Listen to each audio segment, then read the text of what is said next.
ನೋಡಿ, ನಮ್ಮ ಪ್ರಾಮಾಣಿಕ ಪ್ರಯತ್ನ ಆದಷ್ಟು ನಮ್ಮ ಜನರಿಗೆ ಹೆಚ್ಚು ಪ್ರಾತಿನಿಧ್ಯತೆ ಕೊಡಲಿಕ್ಕೆ ನಮ್ಮ ಶ್ರಮ ಇರುತ್ತೆ. ಕಲಬುರಗಿ ಇರ್ಬೋದು, ಕಲ್ಯಾಣ ಕರ್ನಾಟಕ ಇರ್ಬೋದು, ನಮ್ಮ ಬೇಡಿಕೆ ಹೈಕಮಾಂಡ್ನಲ್ಲಿ ಯಾವಾಗಲೂ ಇರ್ತದೆ. ಅದರಲ್ಲಿ ಯಾರನ್ನ ಆಗಲಿ, ಬಟ್ ಹೆಚ್ಚು ನಮಗೆ ರೆಪ್ರೆಸೆಂಟೇಷನ್ ಸಿಕ್ಕರೆ ನಮ್ಮ ಭಾಗಕ್ಕೆ ಆ ಇಲಾಖೆಯಿಂದ ಹೆಚ್ಚು ನಮಗೆ ಅನುಕೂಲ ಆಗುತ್ತೆ ಅಂತ ಅಷ್ಟೆ. Thank you sir.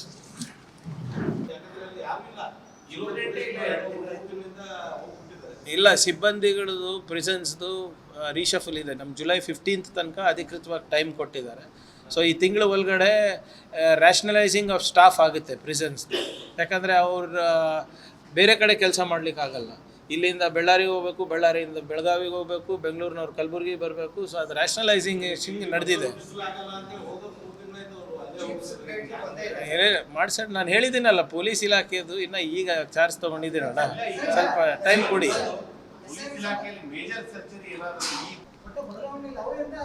ಅದನ್ನು ಕೂಡ ಒಂದು ಆಗ್ತದೆ. ಈಗ ಈ ತಿಂಗಳ ಅಂತ್ಯದಲ್ಲಿ ಕೆಲವರು ನಿಯಮಗಳನ್ನು ನಾನು ತರ್ತಾ ಇದ್ದೀನಿ. ಅದು ಚರ್ಚೆಗೆ ಆಗಲೇ ಅದನ್ನು ಒಂದು 8 ಸಲಹೆಗಳನ್ನು ನಾನು ಆಗಲೇ ನೀಡಿದ್ದೀನಿ. ಅದು ಚರ್ಚೆ ಮಾಡಿ DG ಅವರು ಮತ್ತು ಉನ್ನತ ಮಟ್ಟದ ಅಧಿಕಾರಿಗಳು ಅದ್ರ ಸಾಧಕ ಬಾಧಕ ಕಾನೂನಿನಲ್ಲಿ ಅವಕಾಶ ಇದೆಯಲ್ಲ ಅಂತ ನೋಡ್ಕೊಂಡು ನನಗೆ ಬ್ರೀಫ್ ಮಾಡ್ತಾರೆ. ಯಾಕಂದರೆ ನಿಮ್ಗೆ ಗೊತ್ತಿದೆ ಅಲ್ಲ, ನಾವೇನೇ ಡಿಸಿಷನ್ ತೊಗೊಂಡ್ರು, ನೀವು ಹೇಳಿದ್ರಿ ಸ್ಟಾಫಿಗೆ ನಾವು ಟ್ರಾನ್ಸ್ಫರ್ ಮಾಡ್ತೀವಿ. KIT ಅರ್ಧ ಗಂಟೆ ನಾನಿಲ್ಲಿ ಆರ್ಡ್ರ್ ಹೊಡೆಸಿರ್ತೀನಿ, KITನಲ್ಲಿ ಅರ್ಧ ಗಂಟೆದಲ್ಲಿ ಸ್ಟೇ ತರ್ತಾರೆ. ಹೆಂಗಾಗುತ್ತೆ ಇದು? ಎಲ್ಲರೂ ಮ್ಯಾಚ್ ಫಿಕ್ಸಿಂಗ್.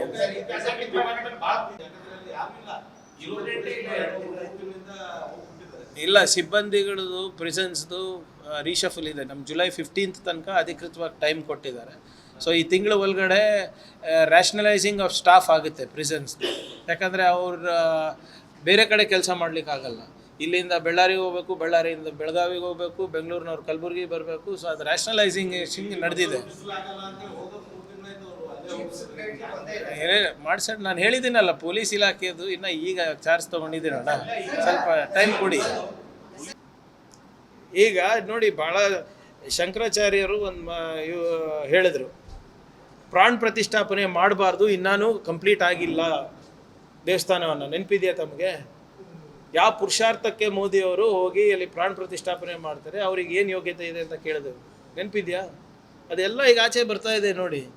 ಈಗ ಇದು ನಾನು ಹೇಳ್ತಾ ಇದ್ದೀನಿ, ಇದು ಎಲ್ಲ ದುಡ್ಡು ನಿಮ್ಮ RSS ಕಚೇರಿಗೆ ಹೋಗಿದ್ರು ನನಗೆ ಅನುಮಾನ ಇಲ್ಲ, ನನಗೆ ಆಶ್ಚರ್ಯ ಇಲ್ಲ.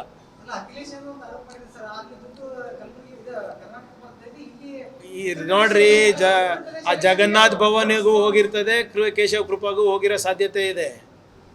ಈಗ ಇವರೆಲ್ಲರೂ ಕೂಡ ಯಾವ ಮೂಲ ಮಟ್ಟದಿಂದ ಬಂದಿರೋದು? ಈ 3 ಜನ ಆರೋಪಿ. ಇವತ್ತು ಟ್ರಸ್ಟ್ ಮೀಟಿಂಗ್ ಇದೆ ಅಂತ ಇದ್ದೀರಲ್ಲ, ಯಾರ ಬಗ್ಗೆ ಚರ್ಚೆ? ಚಂಪಕ್ ರಾಯ್, ಮಿಶ್ರಾ ಮತ್ತು ಗೋಪಾಲ್. ಇವರೆಲ್ಲರದು ಟ್ರೈನಿಂಗ್ ಎಲ್ಲಾಗಿರೋದು RSSನಲ್ಲಲ್ವಾ? ಮತ್ತು ಅಷ್ಟನ್ನ ಅವರಿಗೆ ಪಿತೃಭಕ್ತಿ ಇರ್ತದಲ್ಲ.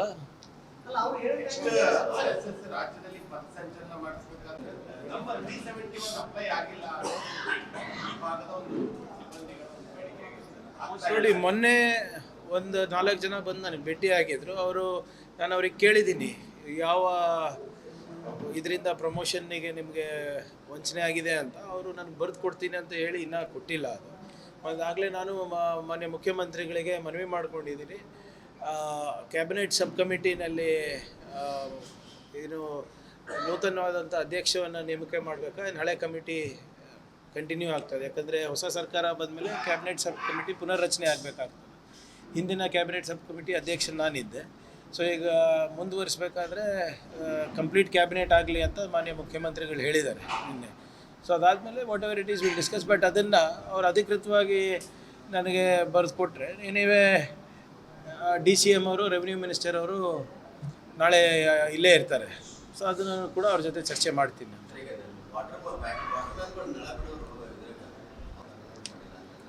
ನೋಡಿ, ವಾಟರ್ ಮ್ಯಾನ್ ಇರ್ಬೋದು, ಬಿಲ್ ಕಲೆಕ್ಟರ್ ಇರ್ಬೋದು, ಇವೆಲ್ಲನೂ ಕೂಡ ಪಂಚಾಯತ್ನಲ್ಲಿ ನೇರವಾಗಿ ಆಯ್ಕೆ ಆಗುವಂಥ ಸಿಬ್ಬಂದಿಗಳು. Even urban local body are ಇದು there is very limited scope of promotions and permanent. ಆಮೇಲೆ ಅದು ಮಾಡಿದ್ರೆ ನೀವು ಲಕ್ಷಾಂತರ ಜನರಿಗೆ ಮಾಡಬೇಕು ಅಂದ್ಬಿಟ್ಟು ಹಲವಾರು ಇಲಾಖೆಯಲ್ಲಿ ಯಾರಿಗೆ ನಾವು ಔಟ್ಸೋರ್ಸಲ್ಲಿ ಇದ್ದೀವಿ ಅವರಿಗೆ ಕಾಯಂ ಮಾಡಬೇಕು ಅಂತ ಪ್ರಸ್ತಾವನೆ ಇದೆ. 16ನೇ ಹಣಕಾಸು ಬಂದಾಗೂ ಕೂಡ ಇದೆಲ್ಲ ಚರ್ಚೆ ಆಯಿತು.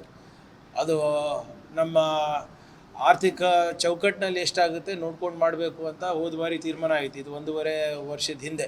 ಯಾಕಂದರೆ ಹಲವಾರು ಇಲಾಖೆಯಲ್ಲಿ ಹಲವಾರು ಏನು ಔಟ್ಸೋರ್ಸ್ ಎಂಪ್ಲಾಯೀಸ್ ಇದ್ದಾರೆ. ಕಾರ್ಪೊರೇಷನ್ನಲ್ಲಿರ್ಬೋದು, ನಿಮ್ಮ ಇನ್ಸ್ಟಿಟ್ಯೂಷನ್ಸ್ ಅದು ನಿಮ್ಮ ಜಯದೇವ ಅಥವಾ ಬೇರೆ ಇನ್ಸ್ಟಿಟ್ಯೂಷನ್ಸ್ ಇರ್ಬೋದು, ವಿಕ್ಟೋರಿಯಾ ಹಾಸ್ಪಿಟ್ಲ್ ಇರ್ಬೋದು, ಮತ್ತು ನಿಮ್ಮ ಸ್ಥಳೀಯ ಸಂಸ್ಥೆಗಳಲ್ಲಿರ್ಬೋದು ಇದ್ದಾರೆ. ಅದ್ರ ಬಗ್ಗೆ ಮುಂದಿನ ದಿನದಲ್ಲಿ ಚರ್ಚೆ ಆಗೋ ಸಾಧ್ಯತೆ ಇದೆ. ನೋಡಿ ಇವರೇ ಈಗಾಗಲೇ ಲಾಜಿಕಲ್ ಎಂಡ್ ಅಂದರೆ ನನಗೆ ಫಸ್ಟ್ ಇವರು ನೋಟಿಸ್ ಕೊಡಿಸ್ತಾರೆ MHAಯಿಂದ.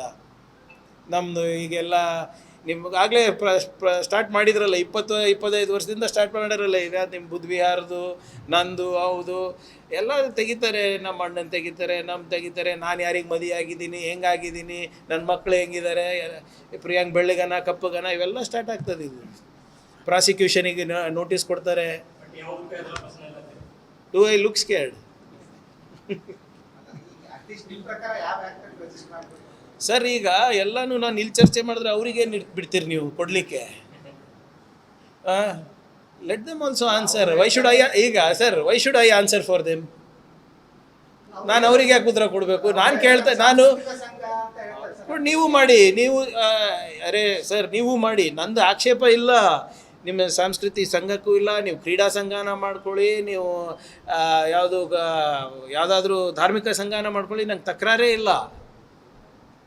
ಅವರು ಗುರು ದಕ್ಷಿಣೆ ತಗೋತಾರಂತಾರೆ, ಕರೆಕ್ಟಾ? ಗುರು ಯಾರ್ರೀ? ಅವ್ರ ಗುರು ಯಾರು? ಧ್ವಜದ ಹೆಸರು ಮೇಲೆ ದೇಣಿಗೆ ತಗೋತಾರೆ, ಅದಕ್ಕೆ ಕಟ್ಟೋದಿಲ್ಲ ಅಂತ ನೀವು ಮಾಡಿ. ಅದೇ ಮಾನದಂಡ ಇಟ್ಕೊಂಡು ನೀವು ನಾಳೆ ಪ್ರಾರಂಭ ಮಾಡಿ ಸಂಘವನ್ನು. ಯಾರು ಬೇಡ ಅಂದಿದ್ದಾರೆ? ಅವಾಗ IT ED ಸುಮ್ಮನಿರ್ತಾರ ನೋಡ್ತೀನಿ ನಾನು. ಧರ್ಮಕ್ಕೆಲ್ರಿ ರಿಜಿಸ್ಟ್ರೇಷನ್ ಕೇಳ್ತಾ ಇದ್ದೀನಿ ನಾನು. ಅವ್ರು ಏನಾದರೂ ಹೇಳ್ತಾರೆ ಇಲ್ಲ, ಅದಕ್ಕೆ ಅಲ್ಲ ನೋಡಿ, ಅವರ ಚಮಚಗಳಿಗೆ ಪ್ರವಚನ ಕೊಡೋದಲ್ಲ. ಎದುರ ಬಿದ್ರ ಕುಂತು ನಿಮ್ಮ ಲಾಯರ್ಸಿಗೆ ಕಳಿಸಿ, ನಾವು ನಮ್ಮ ಲಾಯರ್ಸಿಗೆ ಕಳಿಸ್ತೀವಿ. Legal status I asking, constitutional status asking. ಇವ್ರು ಯಾರು ಈ ಧರ್ಮದ ರಕ್ಷಣೆ ಮಾಡೋಕ್ಕೆ? ಹಿಂದೂ ಧರ್ಮ 3000 ವರ್ಷದಿಂದ ಇದೆ. ಇವ್ರು ಹುಟ್ಟು 100 ವರ್ಷ ಆಗಿಲ್ಲ. ಅದು ರಿಜಿಸ್ಟ್ರೇಷನ್ ಆಗಿತ್ತಾ? 3,000 ವರ್ಷದಿಂದ ರಿಜಿಸ್ಟ್ರೇಷನ್ ಆಗಿತ್ತಾ? ಈಗ ಬ್ರಹ್ಮ ಸಮಾಜ ಇವೆಲ್ಲನೂ ಬ್ರಿಟಿಷ್ ಕಾಲದಿಂದ ನಡ್ಕೊಂಡು ಬಂದಿರೋ ಸಂಘಟನೆ. ಅವ್ರು ಹೆಂಗ್ರಿ ರಿಜಿಸ್ಟರ್ ಆದರು? ಯಾವುದು? CMಗೆ ಕೇಳಿ. ಈಗ ಅದು ಯಾವುದು ಚರ್ಚೆ ಇಲ್ಲ. ಈಗ CM ಅವರು ಫಸ್ಟ್ 2 ಕಡೆ ಈ ಸಭೆಗಳನ್ನು ಮಾಡ್ತಾರೆ. ನಿಮ್ಮಲ್ಲೇ ತಮ್ಗೆ ಗೊತ್ತಿರೋ ಹಾಗೆ ಖರ್ಗೆ ಸಾಹೇಬರು ಈ ನಾಳೆ ನಾಡಿದ್ದು ಡೆಲ್ಲಿಗೆ ಹೋಗ್ತಾರೆ. ಅವಾಗ ಹೋಗಿ ಸ್ವಲ್ಪ ಚರ್ಚೆಗಳು ಪ್ರಾರಂಭ ಆಗುತ್ತೆ. ಯಾವುದು ಸರ್?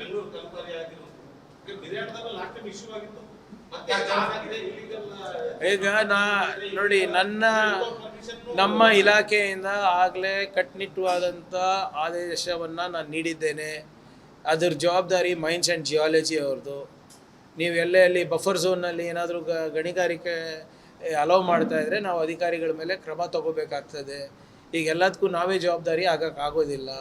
ಎಲ್ಲ ಇಲಾಖೆಗಳಿದ್ದಾರೆ, ಇಲಾಖೆ ಸಿಬ್ಬಂದಿಗಳಿದ್ದಾರೆ, ಅವ್ರದ್ದಾದಂಥ ಒಂದು ಕಾನೂನು ಚೌಕಟ್ಟಿನಲ್ಲಿ ಕೆಲಸ ಮಾಡಬೇಕಾಗ್ತದೆ. ಈಗ ನೀವು ಇದ್ರದ್ದು ಹೇಳ್ತಾ ಇದ್ರಿ, ಕನಕಪುರದ್ದು ಅಲ್ಲಿ ಮೇಲ್ಗಡೆ ಅದು ಜಿಯಾಲಜಿಕಲ್ ಸ್ಟೋನ್ಸ್ ಏನಿದೆ ಅಲ್ಲಿ ಸ್ವಲ್ಪ ಲೇಯರ್ ಬೈ ಲೇಯರ್ ಇದೆ ಅಂತ. ಆಮೇಲೆ ಅದು ಅಷ್ಟು ಹತ್ತಿರದಲ್ಲಿ ಮಾಡಲಿಕ್ಕೆ ಆಗೋದಿಲ್ಲ. ಅದು ಏನು ಯೂಸ್ ಮಾಡಿದ್ದಾರೆ ಅದು ಅವ್ರು ತನಿಖೆ ಮಾಡ್ತಾ ಇದ್ದಾರೆ. But it's also the other departments responsibility. ಇಲ್ಲ, ನಾವು ರಾಜ್ಯ ಮಟ್ಟದಲ್ಲೇ ನಾವು ಆದೇಶವನ್ನು ನೀಡಿದ್ದೀವಿ. ಯಾವುದೇ ಒಂದು ಪರ್ಟಿಕ್ಯುಲರ್ ಇದು ಅಲ್ಲಿ ಎಲ್ಲೆಲ್ಲಿ ಮೈನ್ಸ್ ಎಲ್ಲೆಲ್ಲಿ ಕ್ವಾರಿಂಗ್ ಇದೆ, ಅದು ಶಾಬಾದ್ ಇರ್ಬೋದು, ಐರನ್ ಓರ್ ಇರ್ಬೋದು, ಕೋಲ್ ಇರ್ಬೋದು, ಏನೇ ಇರ್ಬೋದು, we have given one blanket order. ಅಯ್ಯೋ ಯಾಕ್ರಿ ಇಂಪಾರ್ಟೆನ್ಸ್ ಕೊಡ್ತೀರಾ ಅವನಿಗೆ? ಈಗ ASI ಅವರು ಬಂದು ಇಲ್ಲ ನಂದಲ್ಲ ಅಂತ ಹೇಳಿದ್ದಾರೆ, ದೂರು ಕೊಟ್ಟಿದ್ದಾರೆ. ಅವರು ಇನ್ವೆಸ್ಟಿಗೇಷನ್ ಆಗಲಿ, ನಮ್ಮವ್ರು ನಿಜ ಹೇಳ್ತಾ ಇದ್ದಾರೆ, ಅವ್ರು ನಿಜ ಹೇಳ್ತಾ ಇದ್ದಾರೆ ಅಂತ ನೀವೇ ಹೀರೋ ಮಾಡೋದು ಇಂಥವ್ರಿಗೆ. ವೈರಲ್ಲಿಗೆ ಈಗ ಸರ್ ವೈರಲ್ ನಿಮ್ಮ ಕೈನಲ್ಲಿ ಇಲ್ಲ, ಆದರೆ ಸರಿಯಾದ ಸುದ್ದಿ ಕೊಡೋದು ನಿಮ್ಮ ಕೈಲಿದೆ ಅಲ್ಲ. ನಮಗೇನು ಸಂಬಂಧ ಅದು? ಬೆಳ್ಳಿ, ಚಿನ್ನ, ಆಭರಣ, ಕ್ಯಾಶ್, ದೇಣಿಗೆ ಎಲ್ಲನೂ ತೊಗೊಂಡಿದ್ದೀರಲ್ಲ ಇವರೇ. ಒಂದು ಇಟ್ಟಿಗೆನೂ ಬಿಟ್ಟಿಲ್ಲ ಅಂತಲ್ಲ. ನೋಡಿ, ಇವರು ನಿಮ್ಮ ಯಾರು ಗಣೇಶ್ ಜಿ, ಗೋಪಾಲ್ಜಿ, ಗೋಪಾಲ್ಜಿ ದೇವ್ರ ಹೆಸರು. ಗೋಪಾಲ್ಜಿನೂ ದೇವ್ರ ಹೆಸ್ರ, ಗಣೇಶ್ ಜಿನೂ ದೇವ್ರ ಹೆಸ್ರೆ. ಅವರು ಉಸ್ತುವಾರಿ ಇದ್ರಂತೆ ಕಟ್ಟಲಿಕ್ಕೆ, ಕರ್ನಾಟಕದವ್ರಂತೆ. ದೈನಿಕ್ ಭಾಸ್ಕರ್ನಲ್ಲಿ ಒಂದು ಆರ್ಟಿಕಲ್ ಬಂದಿದೆ, ಅವ್ರು ಹಳೆಯಂಗೆ ಕಾಂಟ್ರಾಕ್ಟರ್ ಕೊಟ್ರಂತೆ 40% ಅಂತ. BJP ಸರ್ಕಾರದಿಂದ ಕಲ್ತ್ಕೊಂಡು ಹೋಗಿರೋದಲ್ಲ ಅಯೋಧ್ಯೆ ತನಕ 40%ಅಲ್ಲಿ ಎಲ್ಲದಕ್ಕೂ. ಇದು ಯಾವುದು ಸರ್? ನೀವು ಕಂಪ್ಲೇಂಟ್ ಕೊಡಿ ಸರ್, ಆಮೇಲೆ ತೋರಿಸ್ತೀನಿ ನಿಮಗೆ. ಮಾಹಿತಿ ನನ್ನ ಹತ್ರ 100 ಇರ್ಬೋದು. ನೀವು ಒಂದು ಕಂಪ್ಲೇಂಟ್ ಕೊಡಿ, ನೀವು ದೇಣಿಗೆ ಕೊಟ್ಟಿದ್ದೀರಾ, ನಿಮ್ಮ ದೇಣಿಗೆ ನಮ್ಗೆ ಸಿಕ್ಕಿಲ್ಲ, ರಿಸಿಪ್ಟ್ ಇಲ್ಲ, ನನಗೆ ಏನಾಗಿದೆ ಗೊತ್ತಿಲ್ಲ ಅಂದರೆ ನೀವು ಕೊಡಿ, ನಾನು ಮಾಡಿಸ್ತೀನಿ ಅಂತ. ನೋಡ್ರಿ, ಇದೆಲ್ಲ ನಿನ್ನೆ ತಾವು ಇದನ್ನು ಪ್ರಸ್ತಾಪ ಮಾಡಿದ್ರಿ. BJP ಅವರು ಇದು ಸ್ಟ್ಯಾಂಡರ್ಡ್ ಆಪರೇಟಿಂಗ್ ಪ್ರೊಸೀಜರ್. ವೆಸ್ಟ್ ಬೆಂಗಾಲ್ನಲ್ಲೂ ಕೂಡ ಈ ಪ್ರಕ್ರಿಯೆ ಪ್ರಾರಂಭ ಆದಾಗ ಪ್ರತಿಭಟನೆ ಮಾಡಿದ ಯಾವ ಪಾರ್ಟಿ ಹೇಳಿ? BJP ಅವರೇ. ಸುಮ್ಮನೆ ಪ್ರತಿಭಟನೆ ಮಾಡ್ದಂಗೆ ತೋರಿಸ್ಬೇಕು, ಹೋಗಿ ದೂರು ಕೊಟ್ಟಂಗೆ ಇರಬೇಕು, ಮ್ಯಾಚ್ ಫಿಕ್ಸಿಂಗ್ ಆಗಬೇಕು, ಎಲ್ಲರಿಗೂ ಹೊರಗಿಡಬೇಕು ಅಷ್ಟೇ. ನೀವು ನೋಡಿ, West Bengal is a classic playbook. ಅಲ್ಲೂ ಅವರೇ ಪ್ರೊಟೆಸ್ಟ್ ಮಾಡಿದ್ದು. ಈಗ ನೀವೇ ಹೇಳಿ, ಕ್ಯಾಬಿನೆಟ್ನಲ್ಲಿ ಒಂದು 12 ತೀರ್ಮಾನಗಳಾಗಿದೆ. ಈ SIR ಪ್ರಕ್ರಿಯೆಯಲ್ಲಿ ಇರುವಂಥ ಲೋಪಗಳನ್ನು ಭಾಳ ವೈಜ್ಞಾನಿಕವಾಗಿ, ಭಾಳ ಲಾಜಿಕಲಿ, ಸಂವಿಧಾನಿಕವಾಗಿ ನಾವು ಅವರಿಗೆ ಕೆಲವು ಸಲಹೆ ಮತ್ತು ಪ್ರಶ್ನೆಗಳನ್ನು ಕೇಳಿದ್ದೀವಿ. ಯಾರು? ಕರ್ನಾಟಕ ರಾಜ್ಯ ಸರ್ಕಾರ. ನಾನು ವೈಯಕ್ತಿಕವಾಗಲ್ಲ. ಅದನ್ನು ನಾವು ಹೋಗಿ ಅವರಿಗೆ ಕೊಡಬೇಕು ಅಂದರೆ ನಮಗೆ ಟೈಮ್ ಕೊಡಲ್ಲ. ವಿರೋಧ ಪಕ್ಷದವ್ರಿಗೆ ಕೊಡ್ತಾರೆ ಅಂದರೆ ಏನರ್ಥ? ಯಾರ ಕೈಗೊಂಬೆ ಇವರು? ಇಡೀ ವ್ಯವಸ್ಥೆಯನ್ನು ಇವರು ಕ್ಯಾಪ್ಚರ್ ಮಾಡೋ ಪ್ರಯತ್ನ ಮಾಡ್ತಾ ಇದ್ದಾರೆ. BJP ಅವ್ರು ಮಾಡೋ ಪ್ರಯತ್ನ ಅಲ್ಲ, ಮಾಡಿದ್ದಾರೆ. ವೆಸ್ಟ್ ಬೆಂಗಾಲಲ್ಲಿ ನೋಡಿದ್ದೀರಾ, ತಮಿಳ್ನಾಡಿನಲ್ಲಿ ನೋಡಿದ್ದೀರಾ, ಕೇರಳನಲ್ಲಿ ನೋಡಿದ್ದೀರಾ, ಬಿಹಾರ್ನಲ್ಲಿ ನೋಡಿದ್ದೀರಾ. ನೀವೇ ಹೇಳಿ, ಚೀಫ್ ಎಲೆಕ್ಷನ್ ಕಮಿಷನರಿಗೆ ಯಾಕ್ರಿ ಜುಡಿಷಿಯಲ್ ಇಮ್ಯುನಿಟಿ ಬೇಕು? ಅವರು ಕಾನೂನಾತ್ಮಕವಾಗಿ ಕೆಲಸ ಮಾಡಬೇಕು, ಸಂವಿಧಾನಾತ್ಮಕವಾಗಿ ಕೆಲಸ ಮಾಡಬೇಕಲ್ಲ. Is a constitutional nominee, it's a constitutional body, they are not above the constitution. ಇವರಿಗೇನು ಜುಡಿಷಿಯಲ್ ಇಮ್ಯುನಿಟಿ ಅಂದರೆ ಏನು ಬೇಕಾದರೂ ಮಾಡ್ಬೋದಾ ಇವರು? 70-80 MLAಗಳಿಗೆ, MP ಗಳಿಗೆ ಹೊರಗೆ ಹಾಕ್ಬಿಟ್ಟು ಈ ಬಿಲ್ಲನ್ನು ಪಾಸ್ ಮಾಡ್ತಾರಲ್ಲ, ನಾಚಿಕೆ ಬರಲ್ವಾ ಈ ಸರ್ಕಾರಗಳಿಗೆ, ಕೇಂದ್ರ ಸರ್ಕಾರಕ್ಕೆ? They are nothing but puppet in the hands of the government of India. ಇವೆಲ್ಲ ನಾಟಕ ಇವ್ರದ್ದು.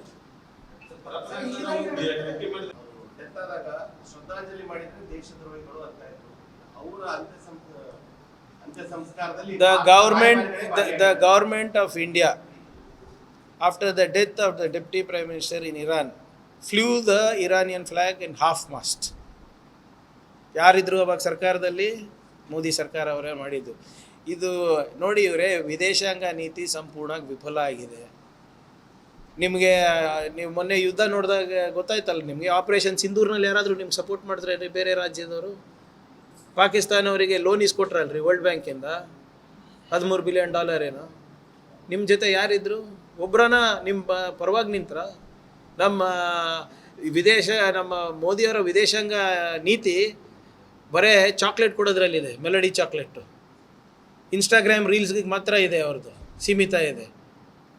ಮತ್ತು ಕಚ್ಚಾ ತೈಲ ರಷ್ಯಾದಿಂದ ತೊಗೋಬೇಕಾಗಿತ್ತಲ್ಲ ಇವರು, ಸಸ್ತಾ ಇದ್ದರೆ ಯಾಕೆ ತೊಗೊಂಡಿಲ್ಲ? ಅಮೇರಿಕಾ ಹೇಳುತ್ತಂತೆ, ಅದಕ್ಕೆ ನಾವು ತೊಗೊಂಡಿಲ್ಲ ಅಂತ. ನಿಮಗೇನು ಲಾಭ ಆಯ್ತು ಹೇಳಿ? ಇದು ಈ ಎಲ್ಲ ವ್ಯವಸ್ಥೆಯಿಂದ ಏನು ಲಾಭ ಆಯಿತು? ಕೊನೆಗೆ ಪೆಟ್ರೋಲ್ ಡೀಸೆಲ್ ದರ ಏರ್ತಲ್ವ? ಈಗ ಕಮ್ಮಿ ಆಗಿದೆ ಕಚ್ಚಾ ತೈಲ ಬೆಲೆ. ಈಗ ಕಮ್ಮಿ ಮಾಡಿದ್ರಾ? ಕಮ್ಮಿ ಮಾಡಿದಾರಾ? ಎಲ್ಲಿ ಮಾಡಿದ್ದಾರೆ? ಯಾಕೆ ಮಾಡ್ತಾ ಇಲ್ಲ? ಯಾರಿಗೆ ಲಾಭ ಮಾಡಲಿಕ್ಕೆ ಪ್ರಯತ್ನ ಮಾಡಿದ್ದಾರೆ? ದೇಶಕ್ಕೋಸ್ಕರ ನೀವು ಎಲ್ಲ ಸಹಿಸ್ಕೋಬೇಕು ಅಂದ್ರಲ್ಲ, ಈಗ ಕಮ್ಮಿ ಆಗಿದೆಯಲ್ಲ, ಮಾಡಿ. ಮತ್ತು ಅವಾಗ ಎಲ್ಲ ನಮ್ಮ ದೇಶವಾಸಿಗಳು ನಿಮ್ಗೆ ಸಹಕಾರ ಮಾಡಿಲ್ವಾ? ನಮ್ಮ ವಿದೇಶಾಂಗ ನೀತಿ ಶೂನ್ಯ. ಮೋದಿಯವರ ವಿದೇಶಾಂಗ ನೀತಿ is limited only to reels ಅಷ್ಟೇ. ನೋಡಿ ಇವರೇ ಸಣ್ಣ ಪುಟ್ಟ ಫಂಕ್ಷನಿಗೆ ನಾವು ಹೆಂಗೆ ಅಡ್ಡಿಪಡಿಸೋಕ್ಕಾಗ್ತದೆ? ಯಾಕೆ ನೀವು ಈಗ ಬೇರೆ ಸಂದರ್ಭದಲ್ಲಿ ಎಲ್ಲಿ ಹಬ್ಬ ಹುಣ್ಣಿ ಇದ್ದಾಗ ನೀವು ಎಲ್ಲರೂ ಆಚರಣೆ ಮಾಡ್ಕೊಂಡಿರ್ತೀವಿ, ಅದಕ್ಕೆಲ್ಲ ಅವಶ್ಯಕತೆ ಇಲ್ಲ. ದೊಡ್ಡ ದೊಡ್ಡದು ಯಾವುದು ನೀವು ವಿಶ್ವದ ಅತ್ಯಂತ ದೊಡ್ಡ NGO ಅಂತೀರಾ, ನೀವು ವಿದೇಶದಿಂದ ದೇಣಿಗೆ ತಗೊತಾ ಇದ್ದೀರಾ, ಹಿಂಗೆ ದೊಡ್ಡ ದೊಡ್ಡ ಟ್ರಸ್ಟಿಗೆ ಕೊಡ್ತಾ ಇದ್ದೀರಾ ಅಂತ ಅದಕ್ಕೆ ಮಾಡಬೇಕಲ್ಲ.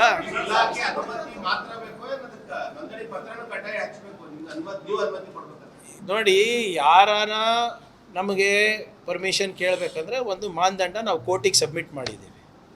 ಆ ಕೋರ್ಟ್ ಪ್ರಕಾರ ಅವ್ರು ಕೊಡಲಿ, ಪರ್ಮಿಷನ್ ಕೊಡೋದು ಬಿಡೋದು ನಮ್ಗೆ ಬಿಟ್ಟಿದ್ದು. ಆವಾಗ ಈಗ ಉದಾಹರಣೆಗೆ ನೀವು ಬುಧವಾರ ಕೇಳ್ತೀರಾ, ಬುಧವಾರ ಆಗೋದಿಲ್ಲ ನಮ್ಗೆ ಕೊಡಲಿಕ್ಕೆ, ಯಾಕಂದರೆ ನಮ್ಮ ಬಂದೋಬಸ್ತ್ ಬೇರೆ ಕಡೆ ಇರ್ತದೆ. ಶುಕ್ರವಾರ ಮಾಡಿ ಅಂತ ಹೇಳ್ತೀನಿ. ಈಗ ಚಿತ್ತಾಪುರ್ನಲ್ಲಿ ಘರ್ಷಣೆ ಆಗಿದ್ದು ಅದಕ್ಕೆ ಅಲ್ವಾ, ನಮಗೆ ಅದೇ ಟೈಮ್ ಬೇಕು, ಅದೇ ರೂಟ್ ಬೇಕು, ಆವಾಗಲೇ ಮಾಡಬೇಕು ಅಂತ ಕೋರ್ಟಿಗೆ ಹೋದ್ರು. ಕೋರ್ಟ್ ಏನು ಮಾಡ್ತು? ತಾನಿರೋ ತನಕ ಬೇಕು. ಯಾಕೆ ಅಂದರೆ ಈಗ RCB ಕಾಳು ತುಳಿತದಲ್ಲಿ ಹೈಕೋರ್ಟಿಗೆ ಯಾರು ಸಬ್ಮಿಟ್ ಮಾಡಿರೋದು? ನಾವೇ ತಾನೇ ಸಬ್ಮಿಟ್ ಮಾಡಿರೋದು. ನೀವು ಯಾರು, ಎತ್ತ, ಹೇಗೆ, ಎಷ್ಟು ಜನ, ಎಲ್ಲಿಂದ ಬರ್ತೀರಾ, ವೆಹಿಕಲ್ಸ್ ಎಷ್ಟು ಬರ್ತದೆ ಅಂತ. ಮೊನ್ನೆ ಜಯನಗರ್ನಲ್ಲಿ ಮೋಹನ್ ಭಾಗವತ್ ಅವ್ರು ಬಂದಿದ್ದರು, ಹೋದ ಬಾರಿ ಮಾಹಿತಿ ನೀಡಿದ್ರು, ಈ ಸರಿ ಪರ್ಮಿಷನ್ ಕೇಳಿದ್ದಾರೆ.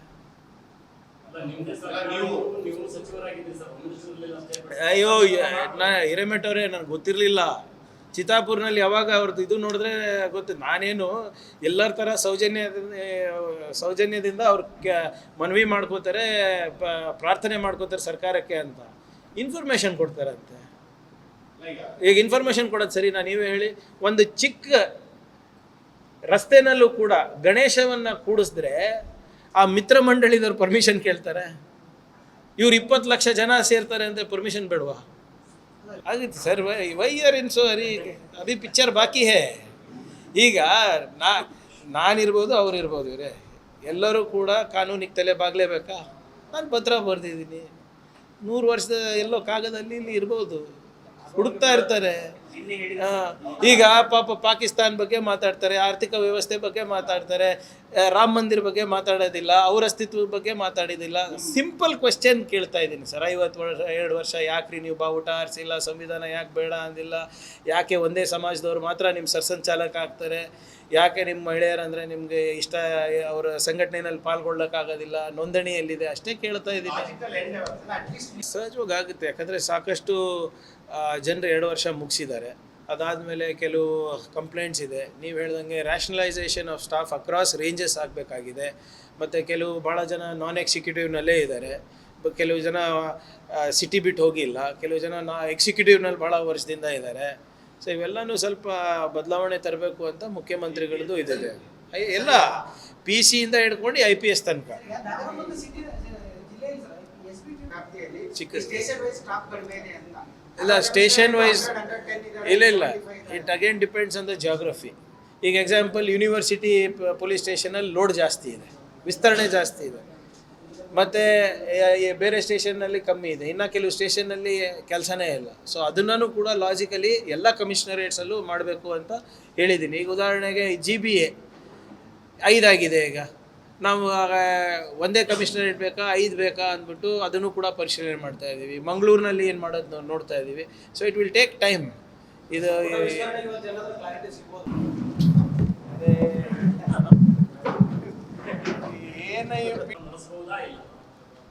ಯಾವುದು ಇಟ್ ಡಿಪೆಂಡ್ಸ್ ಎಲ್ಲಿ ಏನು ಉದ್ದೇಶ ಏನು ತಿಳಿಸಿ. ಅದನ್ನೂ ಇದೆ. ನಾವು ಕೋರ್ಟಲ್ಲಿ ನಾವು ಏನು ಸಬ್ಮಿಟ್ ಮಾಡಿದ್ದೀವಿ, RCB ಕಾಲು ತುಳಿತ ಆದಮೇಲೆ ಅದನ್ನು ಸಬ್ಮಿಟ್ ಮಾಡಿದ್ದೀವಿ. ಉದ್ದೇಶ ಏನು, ಯಾಕೆ ಬರ್ತಾ ಇದ್ದೀರಾ, ಏನು ಮಾಡ್ತಿದ್ದೀರಾ, ಎಷ್ಟು ಜನ ಸೇರ್ತಾ ಇದ್ದೀರಾ, ಜನ ಎಲ್ಲೆಲ್ಲಿಂದ ಬರ್ಬೋದು, ನಿಮ್ಮ ಸಂಘಟನೆ ಎಲ್ಲಿದೆ, ಅದರ ಅಡ್ರೆಸ್ ಎಲ್ಲಿದೆ, ಎಷ್ಟು ವೆಹಿಕಲ್ ಬರುತ್ತೆ, ಎಲ್ಲಿಂದ ಬರುತ್ತೆ, ಮತ್ತು ಅಲ್ಲಿ ಏನಾದರೂ ಕ್ರೌಡ್ ಕಂಟ್ರೋಲ್ ಆಗಿಲ್ಲ ಅಂದರೆ ಯಾರು ಜವಾಬ್ದಾರಿ ಕೊಟ್ಟಿದ್ದಾರೆ. ಸ್ವಲ್ಪ 2 ವಾರದಲ್ಲಿ ಏನೇನು ಮಾಡ್ಬೋದು, ಸ್ವಲ್ಪ ಟೈಮ್ ಕೊಡಿ, ಮಾಡ್ಸೋಣ ಅಂತ. ನೋಡಿ, ಇಲ್ಲ ಅರುಣ್ ಅವರೇ, ಪಾಪ್ಯುಲೇಷನ್ ಪ್ರಕಾರ ಇರೋದಿಲ್ಲ ಸ್ಟೇಷನ್ನು, ಕ್ರೈಮ್ ರೇಟ್ ಪ್ರಕಾರ ಇರ್ತದೆ. ಅದನ್ನು NCRB ಸೆಂಟ್ರಲ್ ಗೌರ್ಮೆಂಟ್ ಇದ್ರ ಪ್ರಕಾರ ಇರ್ತದೆ. ನಾವು ಸ್ಟೇಷನ್ ಈಗ ನಾವು ಹೆಂಗೆ ಬೇರೆ ಇಲಾಖೆನಲ್ಲಿ ನಾವು ಹಾಸ್ಟೆಲ್ಗಳು ಜಾಸ್ತಿ ಮಾಡ್ತೀವಿ ಅಂದ ತಕ್ಷಣ ನಾವು ಸ್ಟೇಷನ್ಗಳು ಜಾಸ್ತಿ ಮಾಡೋಕ್ಕಾಗಲ್ಲ. ಕ್ರೈಮ್ ರೇಟ್ ಮೇಲೆ ಡಿಪೆಂಡ್ ಆಗ್ತದೆ. ಅದನ್ನು ಕೂಡ ನಾವು ವೈಜ್ಞಾನಿಕವಾಗಿ ಪರಿಶೀಲನೆ ಮಾಡೋಕ್ಕೆ ಹೇಳಿದ್ದೀನಿ. Population versus crime rate versus number of personnel. ಸ್ಟೇಷನ್ನೇ ಬೇಕಂತ ಇಲ್ಲ, ನಮಗೆ ಸಿಬ್ಬಂದಿಗಳು ಕೂಡ ಈಗ ನಾವು ಬಂದ ತಕ್ಷಣ ಈಗ ಸುಮಾರು 7,000 ಸಿಬ್ಬಂದಿಗಳಿಗೆ ನಾವು ಅವಕಾಶವನ್ನು ಏನು ನಾವು ರೆಕ್ರೂಟ್ಮೆಂಟಿಗೆ ನಾವು ಬರೆದಿದ್ದೀವಿ. ಡೇಟ್ ಅನೌನ್ಸ್ ಆಗಿದೆ. ಇನ್ನೂ ಒಂದು 5-6 ಸಾವಿರ ಕೂಡ ಬೈ ನೆಕ್ಸ್ಟ್ ಮಂತ್ ಎಂಡ್ ಆಗುತ್ತೆ ಇವಾಗ. So right from PC to PSI.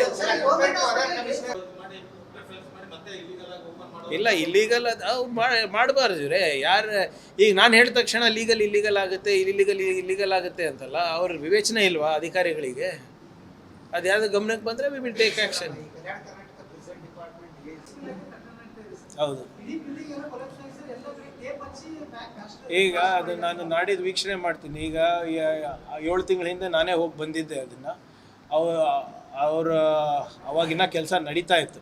ಅಂಥದ್ದೇನಾದರೂ ಕಳಪೆ ಆಗಿದ್ದರೆ ನಾವು ಆ್ಯಕ್ಷನ್ ತೊಗೋತೀವಿ. ನಿನ್ನೆ ಕೂಡ ಯಾರೋ ಹೇಳ್ತಾ ಇದ್ರು, ಸರ್ ತಾವು ಬಂದು ಹೋದಾದ್ಮೇಲೆ ಸ್ವಲ್ಪ ಕಾಮಗಾರಿ ಚುರುಕೇನೋ ಆಗಿದೆ, ಆದರೆ ಸರಿಯಾಗಿ ಆಗ್ತಾ ಇಲ್ಲ ಅಂದ್ಬಿಟ್ಟು ನಾನು ನೆಕ್ಸ್ಟ್ ವೀಕ್ ಬಂದಾಗ ನಾನೇ ವೀಕ್ಷಣೆ ಮಾಡ್ತೀನಿ. ಇಲ್ಲ, ಅಂಥದ್ದು ಯಾವುದೂ ಆಗ್ಲಿಕ್ಕೆ ಬಿಡೋದಿಲ್ಲ. ತಗೊಳ್ಳಿ, ವಿ ವಿಲ್ ಟೇಕ್, ನಾನೇ ಹೋಗಿ ವೀಕ್ಷಣೆ ಮಾಡಿ ಬರ್ತೀನಿ ಅಂತ. ನನಗಲ್ಲ, ನೋಡಿ, ಯಾವುದೇ ಸಂಸ್ಥೆ ಇರ್ಬೋದು ಇವರೇ, ಸಕಾರಾತ್ಮಕವಾಗಿ ನಮಗೆ ಟೀಕೆ ಮಾಡಿ ನಮ್ಗೆ ಸಲಹೆ ಕೊಟ್ಟರೆ ನಾವು ಸ್ವಾಗತ ಮಾಡ್ತೀವಿ. ಯಾವುದೇ ಸಂಸ್ಥೆ ಇರ್ಬೋದು, ಅದು ಮಾಧ್ಯಮದ ಮಿತ್ರರು ಇರ್ಬೋದು, ಅದು ಲೋಕಾಯುಕ್ತ ಇರ್ಬೋದು, ಅಥವಾ ವಿರೋಧ ಪಕ್ಷದವರು ಇರ್ಬೋದು. My job is to give good governance, good administration. ಒಳ್ಳೆ ಸಲಹೆ ಎಲ್ಲಿಂದ ಬಂದ್ರೂ ಕೂಡ ನಾವು ಸ್ವೀಕಾರ ಮಾಡ್ತೀವಿ. So that is not a problem. ಅದೇ ಹೇಳಿದ್ನಲ್ಲ ನಾನು ನಿಮಗೆ. ಇಲ್ಲ, ನಾನು ಹೇಳಿದ್ದೀನಲ್ಲ, ರ್ಯಾಷನಲೈಸ್ ಮಾಡ್ತಾ ಇದ್ದೀವಿ ಪ್ರಿಸನ್ಸ್. ನ್ಯೂಸ್ ಫಸ್ಟ್, ನಿರ್ಭೀತಿಯಿಂದ ನಿಮ್ಮ ಪರವಾಗಿ.